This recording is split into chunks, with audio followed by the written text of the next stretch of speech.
Yeah, and usually people's definition of dealing with it is not dealing with it. It's just saying, "Well, I'll get over it."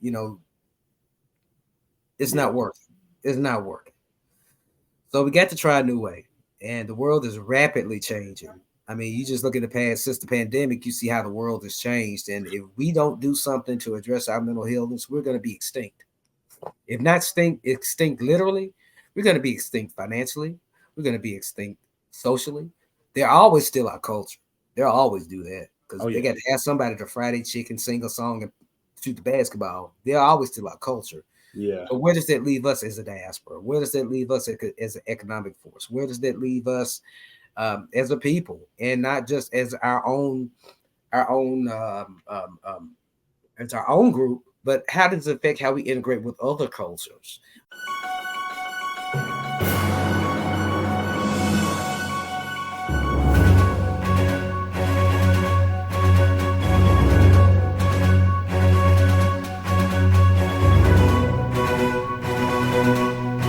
Okay, what's up, y'all? Listen, today with me I have Mr. George Brooks. I will let him introduce himself. He has a long list of things that he's involved in, and we'll get into a whole lot of that today. So just go ahead and feel free to introduce yourself. All right.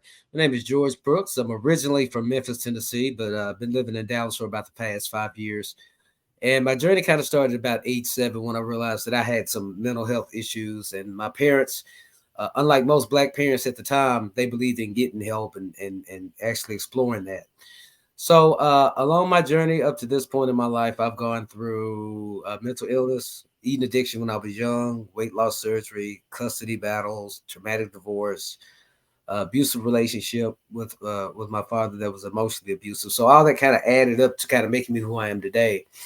And throughout my marriage, I went through about a 10-year cocaine addiction because I was not addressing my health, my mental health. So once I kind of hit rock bottom, or one of the instances where you hit rock bottom in life, I got close to God, and I realized my faith and my relationship with God was my own. And through that, I was able to conquer my addiction, to better manage my mental health. And I said that I didn't want any other Black man to be in that position where they needed help but didn't have resources, didn't have people that understood. So I started my nonprofit Metta Association 5 years ago, and we focus on Black male mental health. We focus on fighting recidivism, and we focus on promoting healthy fatherhood through programs, public speaking. We've done food drives where we're holding events, courses. We're currently developing courses and workshops to better help our community. Because the thing about the Black community is we've never really addressed our mental and emotional health. And we, as far as any culture in the world, I think, need to deal with it more urgently than anyone else, because not only is it keeping our communities in ruin, broken homes, bad relationships, but it's keeping us broke. We have to also recognize the fact that we're not thriving economically or socially because we aren't dealing with these albatrosses around our neck. So I run a nonprofit. I'm also writing a book that'll be done this year. I'm getting back involved in film production, public speaking, doing some writing a comic book series coming up. So I'm kind of got my hands in everything. And I actually work for a wrestling company here in Dallas, SOAR, SOAR Pro Wrestling, as a producer there. So I'm getting a chance, and I feel like a real chance at life now. I feel like I'm finally getting a chance to really help people and influence people in a way that's going to be positive because I've been there. There's not much you can say you've been through that I haven't, but I choose, instead of letting that trauma have a hold over me or continue to dominate me, I choose to use it to heal myself and help other people. That's what's up, man. Yeah. Now that there's a lot to dive into about everything that you just kind of said right there. Um, I like to start off with how did you realize at such a young age that you had a mental illness? One, it kind of ran in the family a little bit. We don't talk about that enough, about the genetic predisposition to mental illness in the Black community. But I just kind of noticed, in looking at my peers and siblings, I didn't process my emotions the same way. And so my parents were really active. My oldest sister, they were really, really, really vigilant in watching over me coming up for a while. And we just decided to address it. First thing I did is went and got a physical done. I encourage people to do that. If you're going through something emotionally or mentally, get a physical done first. Then seek out therapy, then seek out help, then seek out those resources that are going to help you heal and be able to manage it. Because there are two instances of mental illness to me. There are the instances where someone has a diagnosable condition, where it actually can be proven biologically with a CT scan or something like that. And we have situational mental illness where we go through something, a loss, a change in life, a transition that causes us to be disrupted in that way. So was yours like biological, or did you go through Right. something that? Mine is biological. I had a CT scan done when I was young, and they said the brain that's not bipolar is different from a brain that's bipolar. They put it in front of me, and they said, "Okay, that's all I need to know." Yeah. In that regard, as far as knowing that it's legitimate, because many of us in our community we don't view mental illness as real because they're Mhm. not tangible. You can't necessarily see it. You can see Right. symptoms of it, but that can be explained a lot of ways. But we it's too abstract for us to really comprehend. And I think we can comprehend it by having discussions with people like me and other advocates and other working with other nonprofits and people that are really affected by mental illness because we all are. Doesn't matter what your color is, doesn't matter how much money you make, doesn't matter where you live, doesn't matter if you're on Skid Row or in music videos. I mean, we're all gonna be affected by mental illness, either directly or indirectly. So why not, if it's something that we all deal with, we all deal with it Yeah.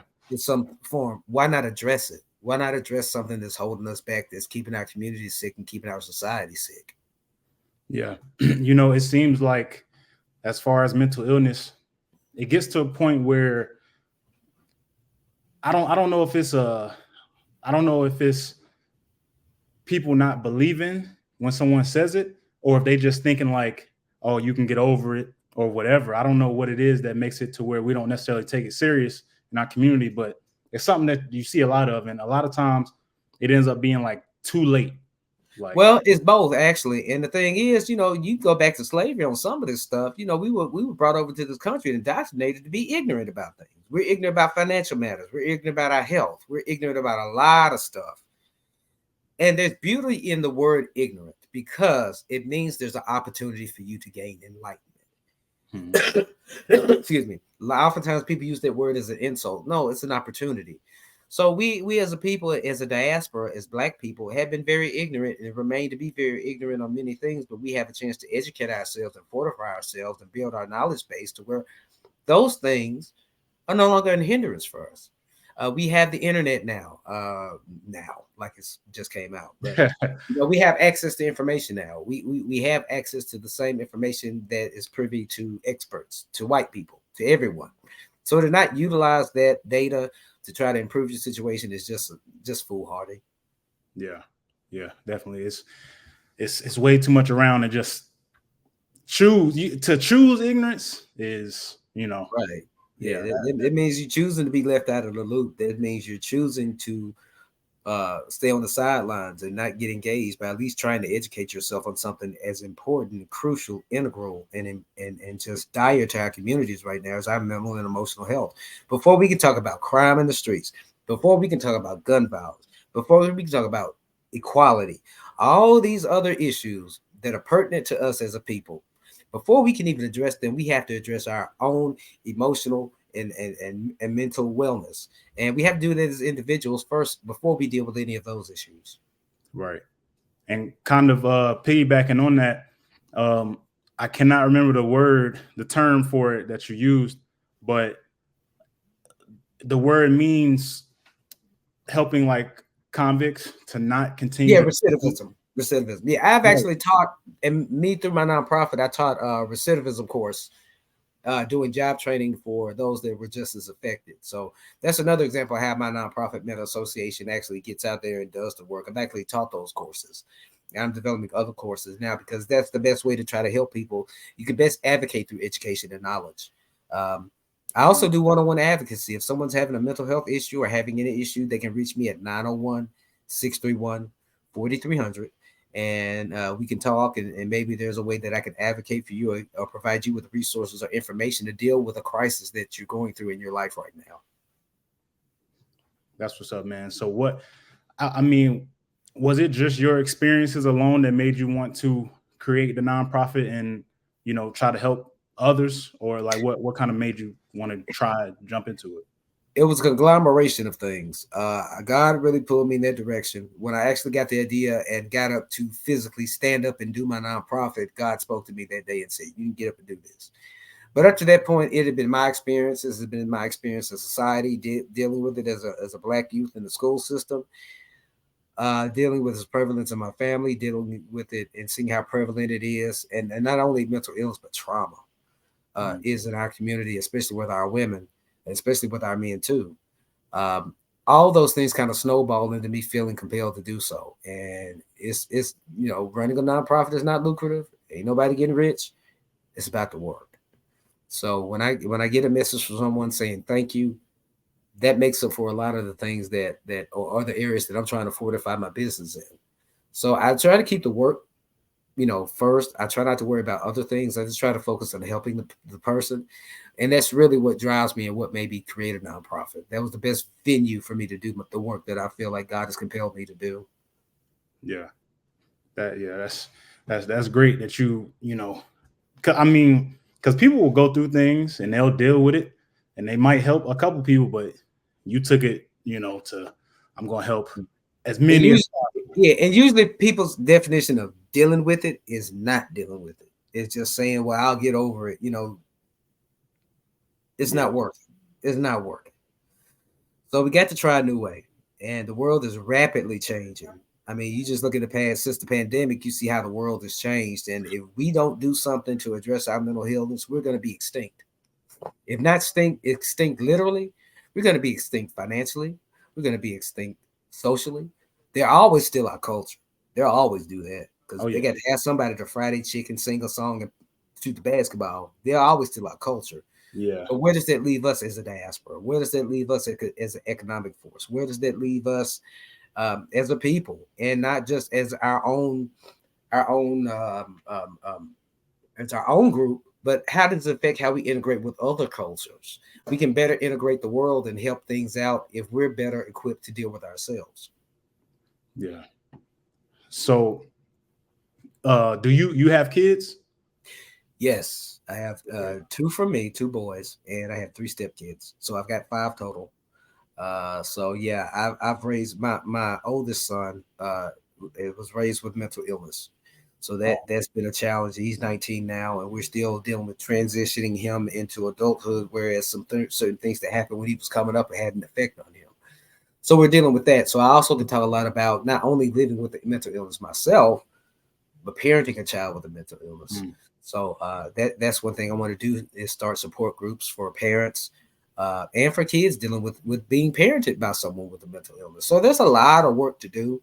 yeah. But if I can just keep people to support us through donations and through prayers and through good wishes and through volunteer acts and just support us in a way that they would want themselves to be supported, we can do a lot of work and do a lot of good. So, with you having kids, I asked that because did you notice at all anything dealing with your dad? You said you had some emotional abuse. Did that affect how you raised your kids or relationship Made me a wise? better father. Made me a better Oh, father. Now the second half of my life with my father was pretty good.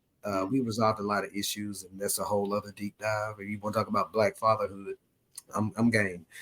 But I think it made me a better father in the sense that I was always more receptive for how my child felt or what my child was going through. mm. That doesn't mean I always acquiesced to what they wanted, but I did try to put myself in their shoes and say, okay, well, they're probably going through this, so let me approach it this way, or let me approach the situation that way. So Um, you know, I can go a lot of different routes based on what you're saying. So my situation, I was pretty much raised by my stepdad, and we're still close now. I mean, he was actually on one of my episodes of this. And my dad, I didn't I didn't like spend enough time around him as a youngin mm, to kind of gauge how aggressive or whatever that he is mm, and his style of parenting. But from the few interactions that we had over time, you know, as I got older, I realized like it might have been best that I wasn't necessarily raised by him. You know what I Right. mean? Right. Like I, Sometimes no father. Yeah. Sometimes no father is better than the one that's ill-equipped to do the job. right. For whatever reason, and we had to understand too, especially when we look at black fathers, we got to understand too, if they lack as a parent in any way, you got to look at what they're going through, where they dealing with, how are they raised. You have to do a deep dive before you can understand what it is to be a black man. You have to look at each individual black man as far as his unique experiences. And you and I are both black men, but we have a lot of experiences that are just as like. I'm sure you've had issues finding employment before. I'm sure Yeah. you probably had issues on jobs before. I mean, there's some things that are universal, but we have to be individualistic in the sense of seeking our care and what's going to work for us. Yeah. Yeah. And you know, I have 4 kids myself. My kids are little though. I got Right. 5, 4, 3, and 1. Like, Oh my goodness. yeah. So, right now I'm just dealing with just toddlers running wild and stuff like that. Mm-hmm. But what I find myself doing is I have to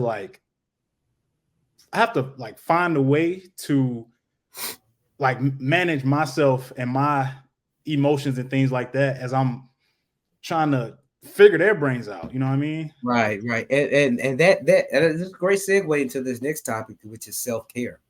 Especially as black men, usually our self-care turns out to be destructive. It comes out in the form of womanizing, drug abuse, alcohol, gambling, all those things instead of things that are more meditative.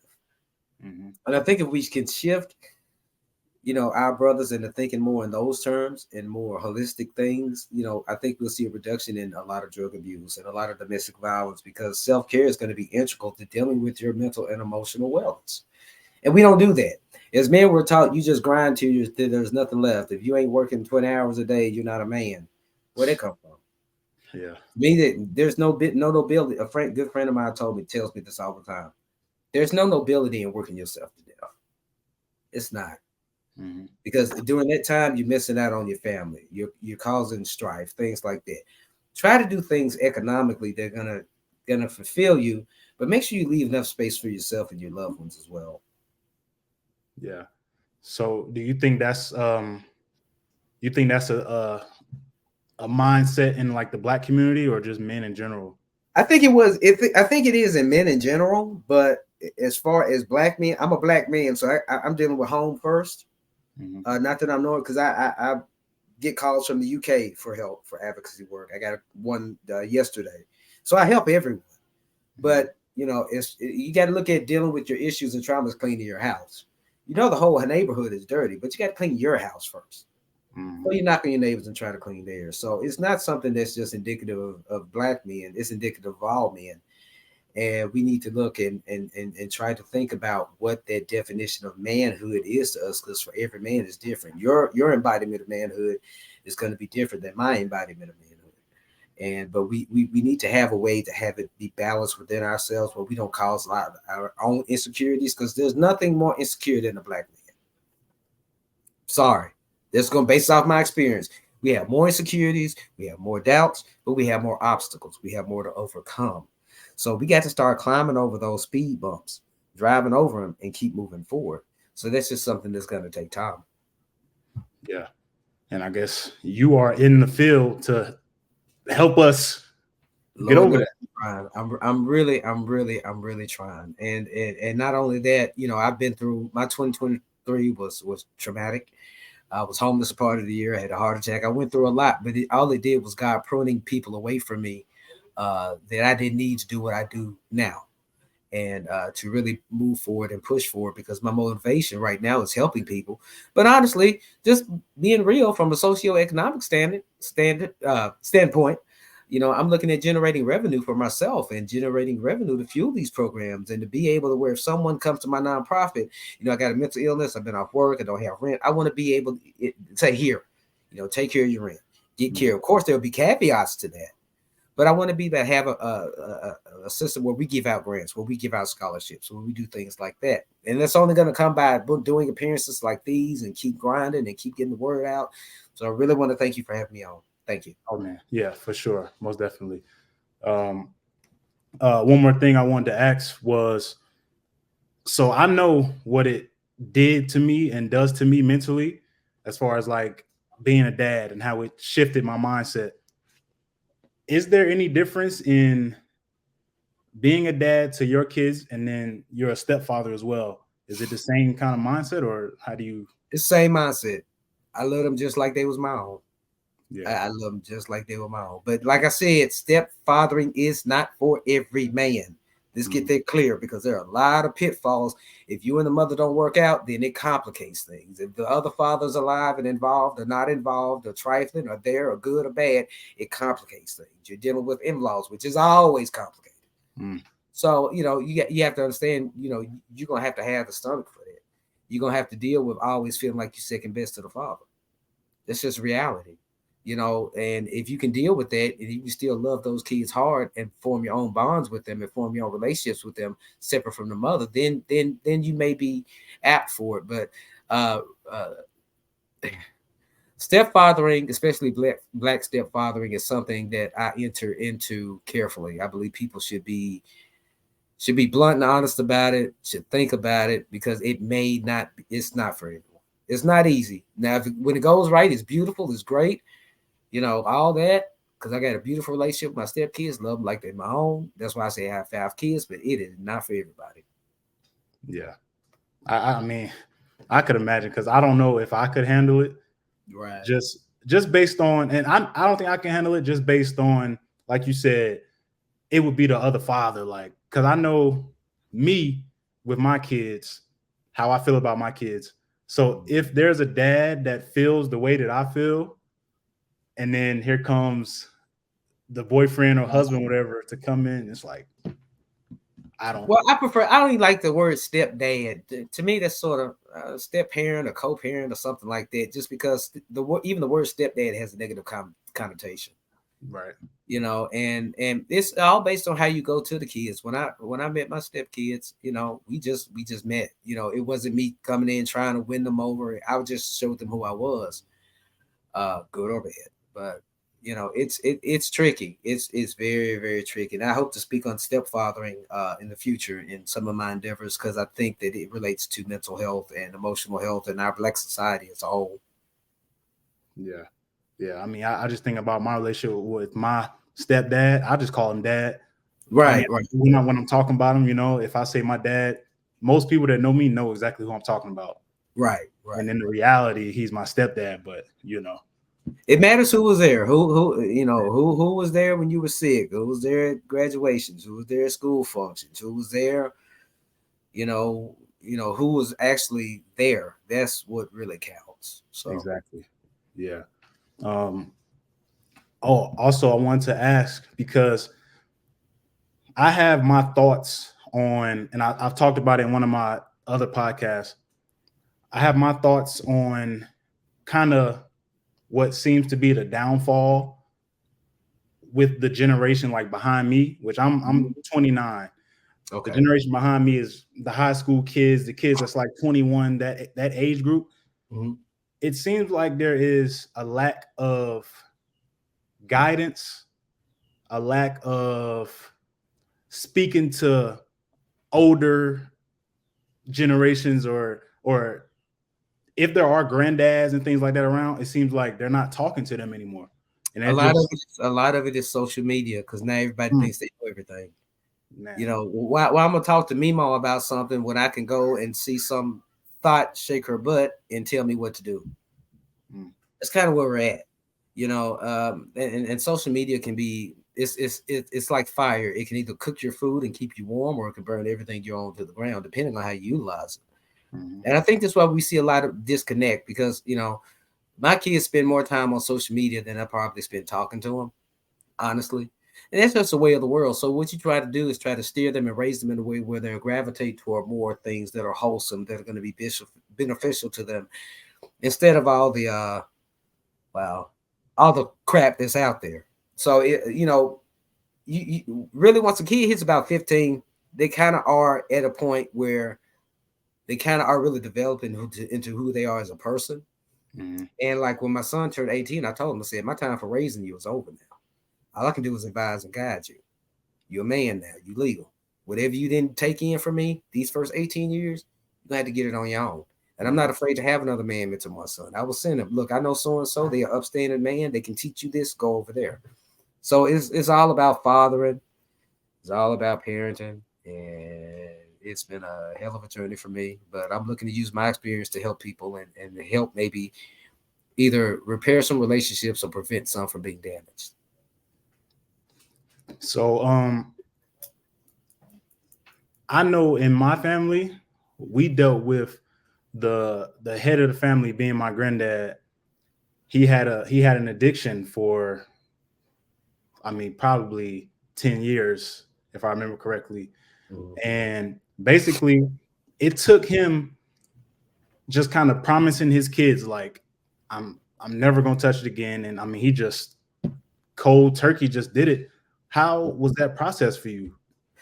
Man, I my experience was a little bit different. I didn't do it for my mama. I didn't do it for my family. I didn't do it for my kids. I did it for me. And when I prayed about it, and once God let me know I was gonna be okay, I quit cold turkey about 6 years ago. Mm, Hadn't touched it since. Have yeah. not. Um, so I mean, that's the thing. You have to find your own reason, but I usually find that once people become a little bit selfish, they can kind of get over a lot of stuff a little bit easier. But you can't. I mean, you it's hard to do it for other people because other people will let you down, even your kids. Mhm. Because a toxic relationship is toxic. I mean, sometimes you got to write off your kids and be like, "Hey, don't call me no more." It's just reality. I know people. That's hard to say. Oh, that's my child. So what? They're like, "Well, that's Big Mama. I can't." So what? If what people are doing is damaging you, you get rid of them. I don't care who they are. But as far as me and my journey, it involved me getting rid of a lot of toxic relationships, changing myself, admitting things about myself, and doing it for myself. So that's what really enabled me to quit cold turkey like I did. Yeah, man. That's what's up, man. You have a very inspiring story. Been through a lot, you know what I Right. mean? And as far as what you got going on, I'm a fan of it. You know what I mean? Thank you. I'm a fan of it. I'm a fan because I know when it comes to me and mental health, I'm one of those people that you were talking about as far as like dealing with it is just not dealing with it. And I know that's Mm, not, that's not the right thing to do. But with me, I bury things, I bury things in my mind. I yeah. turn on music, I play the game, and I try to exit out my head. I mean, I don't know Yeah. why it's like that, but Yeah. You have to confront it and deal with it because I have chronic health issues. Also, I'm a diabetic. And I mm, view my diabetes just like I do my mental illness. If I don't take my insulin, I'm gonna be sick.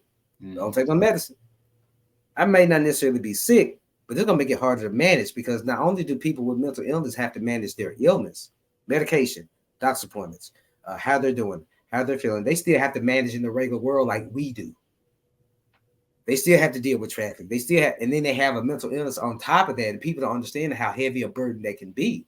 I'm trying to lighten that burden by having people address it and stare into it and look at it and know what it is so they can address it and deal with it better. mm. Hey, man.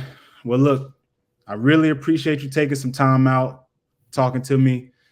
And again, I'm a fan of everything you're doing, Thank and I you. want to wish you the best of luck in everything you're doing. As far as you got your book coming, Yeah. what I mean, you're a producer, you're making films, all of that stuff, man. I'm rooting for you for sure. Thank you. Thank you. And if anybody needs to reach me for any reason, whether it's to collaborate or they need help, they can reach me at 901 631 4300.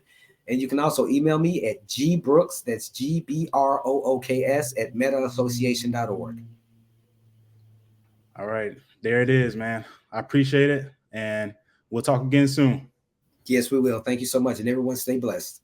All right, peace out.